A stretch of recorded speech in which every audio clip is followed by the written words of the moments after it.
Jim's having Greek salad and grapes again, and this time he's having Sriracha smoked tofu burger. So, and instead of buns, what I'm using are these things, these Hashbrown waffles. So we'll see how that works out. And I'm going to talk about this a little bit, and some of these other things too. And I'm going to read a poem first, and we'll see how that all goes. Oh, I have my... There we go. That's a little less precarious. We'll see how... I shouldn't be wiping this on my shirt because it's probably greasy. But I didn't hear you if you said 2 or 1. I said 2. Okay. You said 2. So yeah, that's Napa cabbage and red bell pepper on that one with the sriracha, and I'll just put this one on before I touch everything, I guess. Because I don't know if your hands are ready for that, and mine are already greasy. So, tomato and cilantro. So we'll see how that goes. I didn't put any sauce on it or anything, because that might be spicy enough for you. So we'll see what you say, and I can make it again if you like it. So this is my poem Amorous Sparrows, which I wrote May 11th, 2024. A sparrow pair has sex day in, day out within my apple tree. Those birds are at it constantly. It's been 3 days now that they've been so amorous. You'd think they'd be quite done. They'll stop eventually. She'll lay her eggs, then she'll begin the nesting part. Quite soon I'll see their happy sparrow family. And they've actually stopped. So they're not, they must be nesting now. That's good. They must have got the job done. And I'll talk about this a little bit. So I'm going to talk about this, and not much about this because I'll be talking about this later, and I'll talk about this. So let's get started, I guess. Well, I guess I can put this up and so you know what I'm talking about. This one I can't put up so well. I can try. I don't know if it's safe. What's he doing? Oh, he's looking for something in there. My little chickeny needs some food, I guess. He's saying, put some food out, Pauline. Alright, so Wrestler, that's the instructor, believes that early Roman mills were geared to increase torque, just as Vesuvius described it. Oh, did I talk about this part already? Yeah, I think I did. Okay. I think where I stopped was, our modern hydroelectric power systems aren't really so modern, or did I say that too? Yeah, exactly. I said that too. Okay. Well, I'm going to be talking about that. You were talking about mills and something else. Yeah, well, I have more to say about all this stuff. So, when on this Da Vinci video, you know, one of the people who was interviewed for that, he did say something about it. Like, a lot of people believe that that Da Vinci's inventions were his own and cutting, but he was just using things that were already out there. And how out there were they? Well, the catapult, he had all sorts of things like that designed, right? Kinetic energy equals half times mass times velocity squares. The bow stores elastic energy. Compression on one side, tension on the other. How much energy the bow can store reflects in how far the arrow will fly. So 275 BC, scientists and engineers at the Museum of Alexandria began developing a rigorous empirical design methodology for the torsion catapult. So that's a lot earlier than Da Vinci. Alexandria had been in existence maybe 50 years at that point in time, maybe a little bit longer, like 2 generations. And Alexandria would have been cutting edge in the world. It's not cutting edge anymore. Why? Islam. Water power. Screw pump in the 3rd century BC. The bucket wheel, bucket chain. The bucket wheel had 1,200 gallons per hour. Bucket chain, 1,900 gallons per hour. The Noria was really awesome. Requires a fast moving stream, 2nd century BC. Water pressure on the vanes rotated the wheel. Buckets neared the top of the wheel and emptied contents into an aqueduct to supply irrigation. 60-foot lift on the Noria wheel. That's like 6 stories, 6-story building. The force pump was the ancient world's most sophisticated water lifting device. In the 1st century AD, the force pump was re-engineered in wood, originally made of bronze. Wood made it cheaper, and so then it became common. So Greek oarsmen were citizens, almost never slaves. So that's something he said people get it wrong. This was actually the case. They Well, were that's citizens. Greek. The Yeah. Romans, I think, had galley slaves. Sure, but this is Greek. Wind power. Shipbuilders started addressing the problems of the hull single square stem design in 5th century BC. A second sail helped remedy weather helm. So weather helm is when a ship sails across the wind, it heels over to the leeward side. This lean shifts the line of the wind force off the hull's center line, causing a torque that turns the ship into the wind. So, I put a little note here that John Hale is Ressler's favorite Grace Course prof. So I'm going to have to look him up because so far he's maybe my favorite. I think still my second favorite. I love that mathematician. But this guy's awesome. So I'm going to talk about Da Vinci a little bit. I just talked about all of those inventions that the Greeks came up with in like BC. It was a very long time ago. And so Da Vinci, here he is, 15th century. It starts out this DVD, he's playing, as a kid, he's playing with a little, a model of a watermill, right? And it's basically the Noria, but it's little. And he has it where it's the water's falling down a little waterfall, and he has it set there so he can watch it, right? So you're watching this thinking, oh, what a brilliant mind. Okay, well, he's a kid playing with a thing that has been around a really long time. So he's renowned as the mind of the Renaissance. Apparently he was considered a bastard. He couldn't take his father's name. He may have never seen his mom when she went off and remarried. But then I thought they said he was raised by his uncle, but then they were talking about his father, raised by his father and his new wife. So what? How is he a bastard?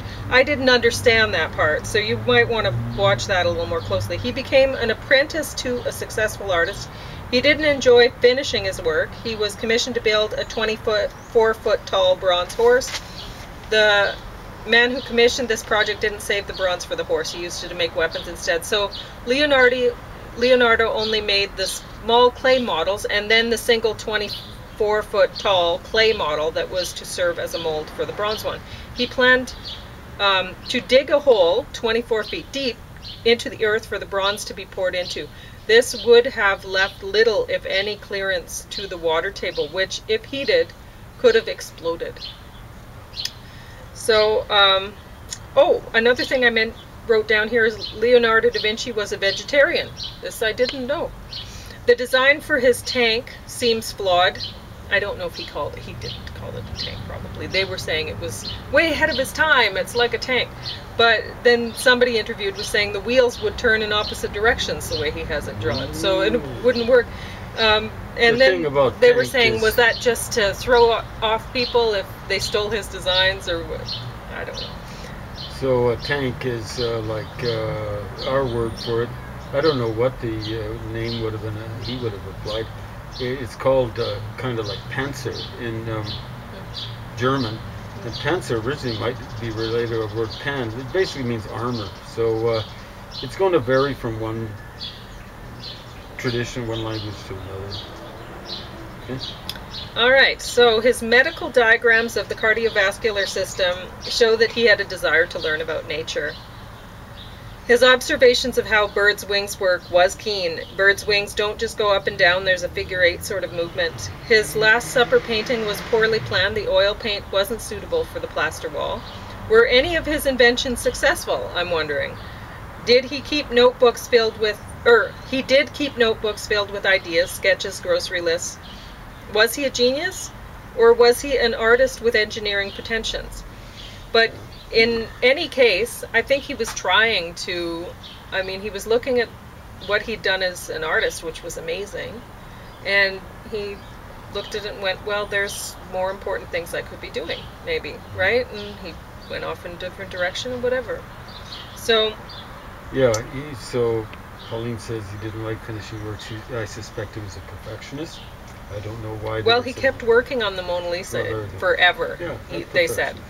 And but they did say something about he felt like it was, I don't know, he liked the coming up with the thing, but he didn't like the following through. He thought it was just like, I guess, monotonous or something, like anyway. Okay, so there's that too. A good he liked coming up person with is new going, things. yeah, a good person's going to do both. So it's important that he came up with new ideas. Lots of ideas don't work. It's what I say about artists. How, you get experimental artists, okay? How many of their experiments fail? 2%. With an experimental scientist, how many of their experiments fail? 98%. See the difference? There's no such thing as experimental art in the way that science is experimental. So just because his things fail doesn't mean he was a ditz. He's coming up with new ideas. In some cases, he's reinventing the wheel or the water. Sure, like it had been around a long time, a lot of the things, a lot of the ideas, but he's trying to do different things with it. Well, they might not have been around, really. Some of those things might have disappeared. Oh, yeah, that's true, too. Thanks to the Muslims. Yeah, well, that's a point, too. Like, they were... and the Norsemen... Well, they were talking about that. They were talking about how, at this time, there was a lot of worry about the Muslim Turks coming in and stuff like that. So... That's in Italy, folks. Yeah, he would have been looking at things and going, my time is not best spent doing paintings of people or whatever. It's, better spent trying to figure out how to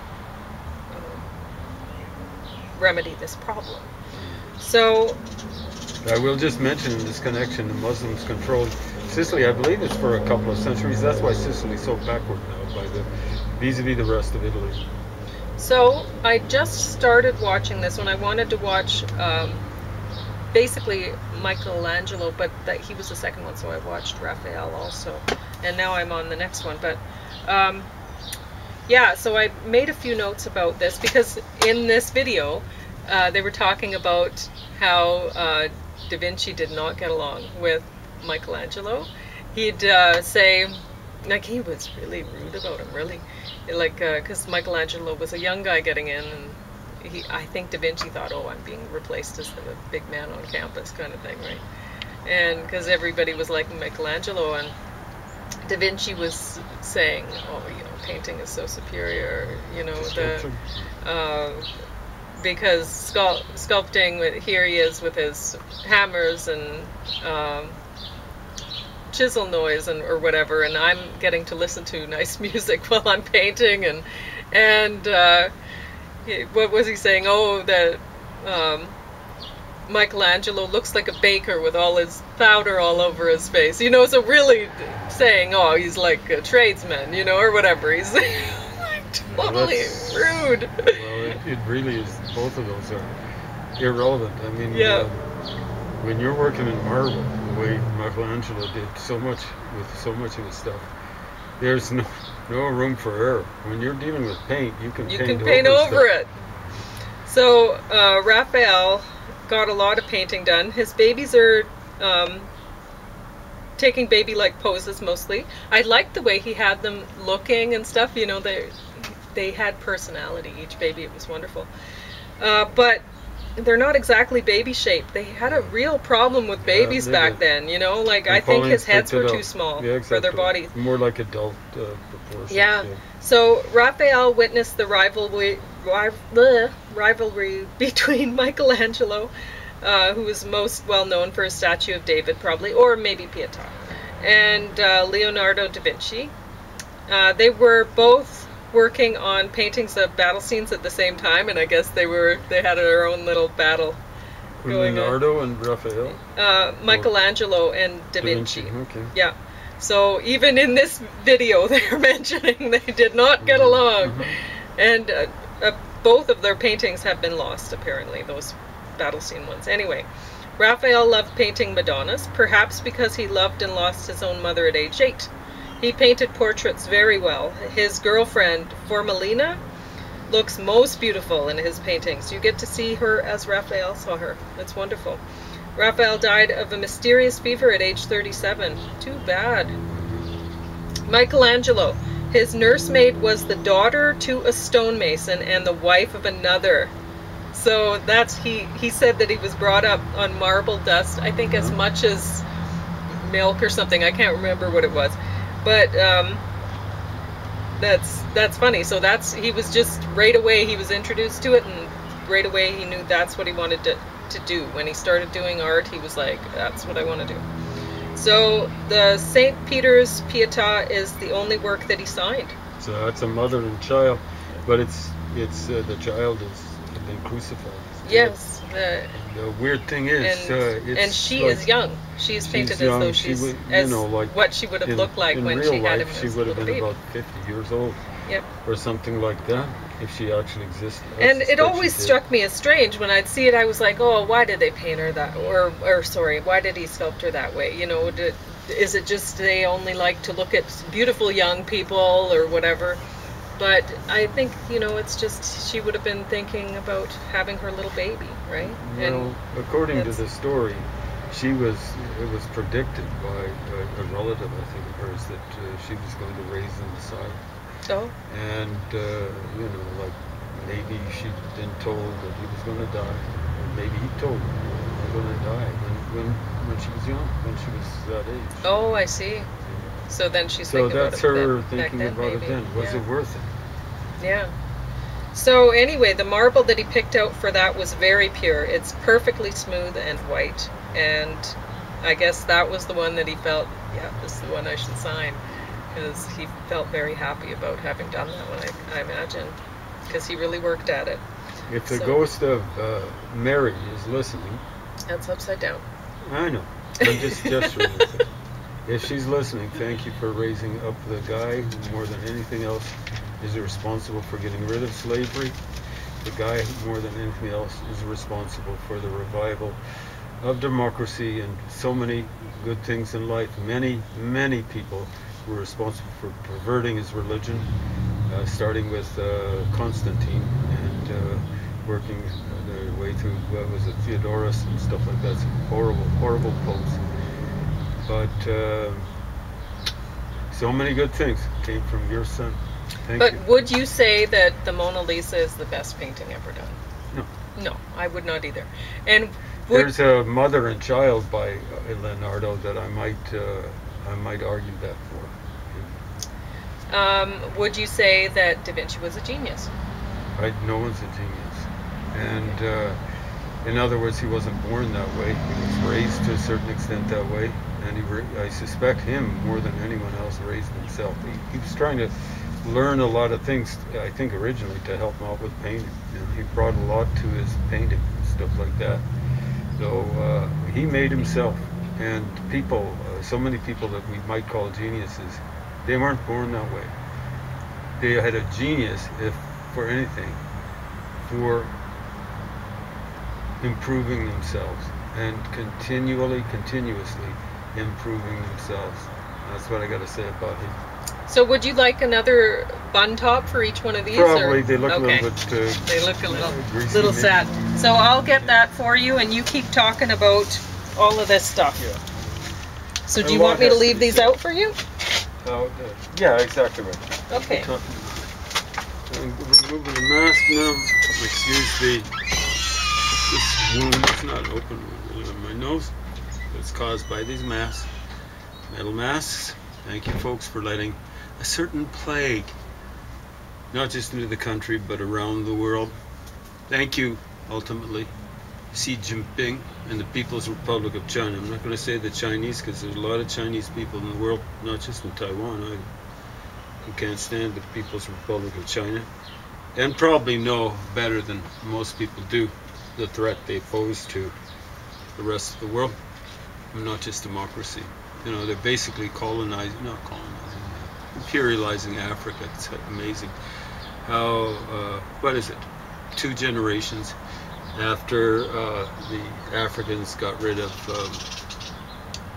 the European so-called colonists, in most cases they're just imperialists, and they're nothing like the imperialism that's looming over Africa, coming from China. What they're doing the Chinese People's Republic of China is they're cultivating the leaders, these slimy leaders in almost every corner of Africa at the expense of the citizens of those African countries. What the Chinese People's Republic of China will be doing is and they're doing it right now, is they're telling the leaders, we're behind you all the way. We're not going to be like the Americans. We're not going to be like the Brits. We're not going to be like the Canadians. We have no standards. You can treat your people as badly as you like. Just make sure that they don't overthrow you, and we'll contribute to your oppressing them, and you just keep those raw materials coming into us, and we'll keep the goods coming back to you. Of course, we're basically like capitalists. We'll be charging you an arm and a leg for that. But the nice thing is, you can treat your people as nastily as you like, and we're behind you all the way. And if it comes down to it, you watch, folks, it'll be with bayonets, and it won't be at the backs of the leaders or misleaders of pretty well every African country. It'll be in between them, sticking at the citizens. You folks in Africa will be crying and whining for the old capitalists and the old imperialists and stuff like that. You never had it so good. Even after independence for these 60 years, your leaders have been characterized by corruption, incompetence, ignorance, and it's not just Idi Amin, it's every one of them, starting with Kwame Nkrumah. Every one of them. Kenneth Kaunda, Nelson Mandela. Horrible, horrible, stupid, ignorant, corrupt brutes. Robert Mugabe. Enough said. I haven't exhausted the list. Julius Nyerere. Absolute skunks. Every one of them. Some worse than others, but still. So I shouldn't say absolute.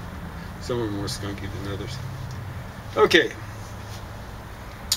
So we're talking about technology and stuff like that. I noticed Pauline, I'll have to check, she was saying the water mill was invented way back in classical times. You know, it's stunning how much, you know, I want to hear apologies from Muslims for the Middle Ages that they visited on a substantial part of the world, even parts that they weren't able to conquer. They were able to stomp enough of Western Europe, particularly in Spain and a considerable part of Italy, that, well, Sicily hasn't recovered yet. Spain started to recover about 1975. That's the year Pauline was born.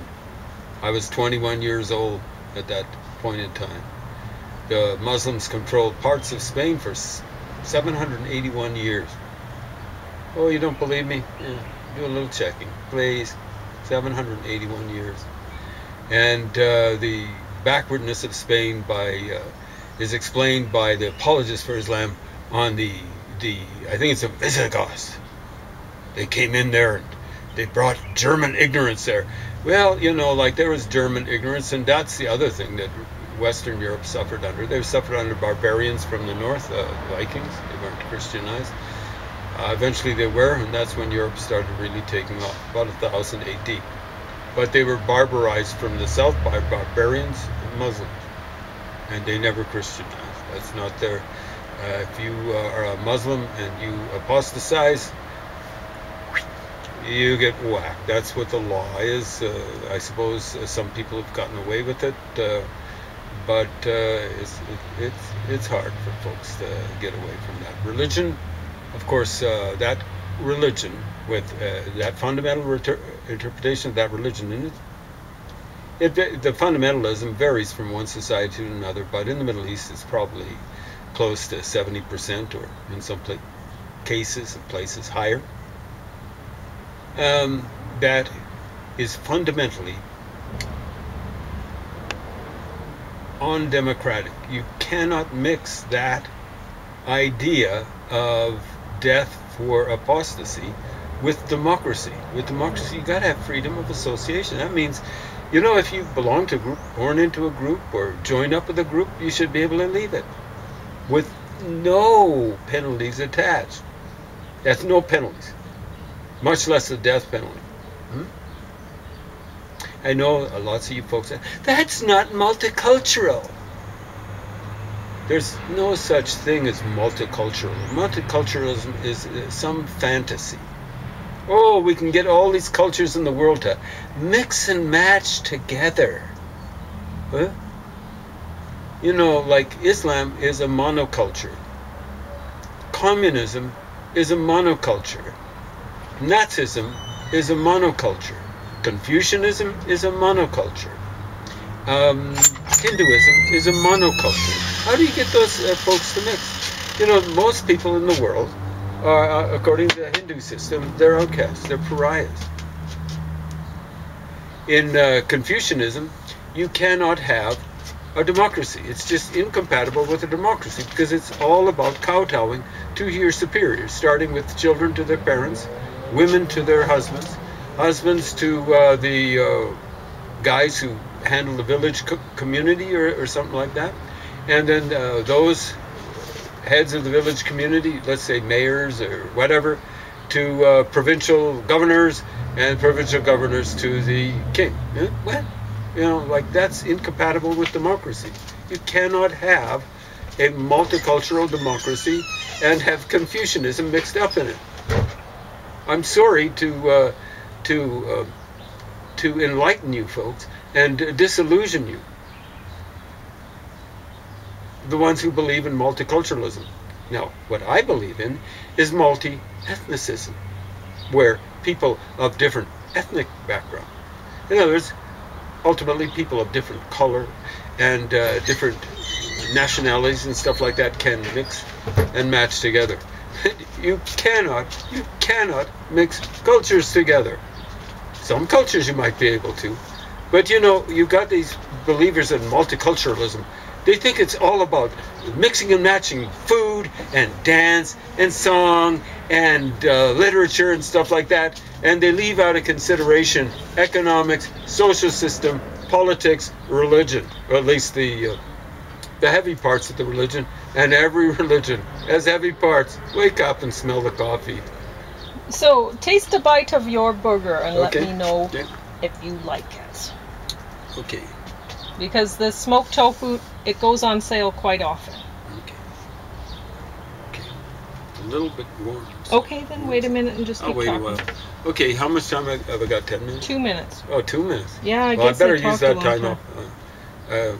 It smells good or something like that. I won't have enough time for this to cool Okay. down. So, Oh, I have an idea.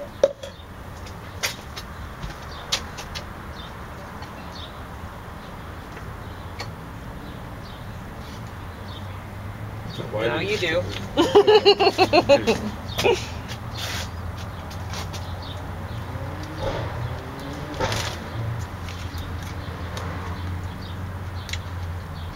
It's pretty good. It's good? It's Good. It's a great idea.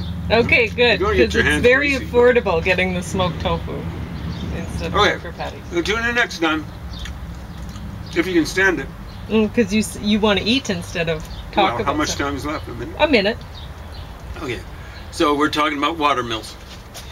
The idea is, oh, the water wheel was invented in classical time. The water mill was invented by the Arabs. Are they using water wheel or water mills? Mills. You've got it in your notes again and again and again. Yeah. Water mills, classical times. Stop making up inventions for the Arabs and the Muslims. Stop it. I have had enough of your left-wing lies. I don't care if you believe them. They are lies. Cut it out.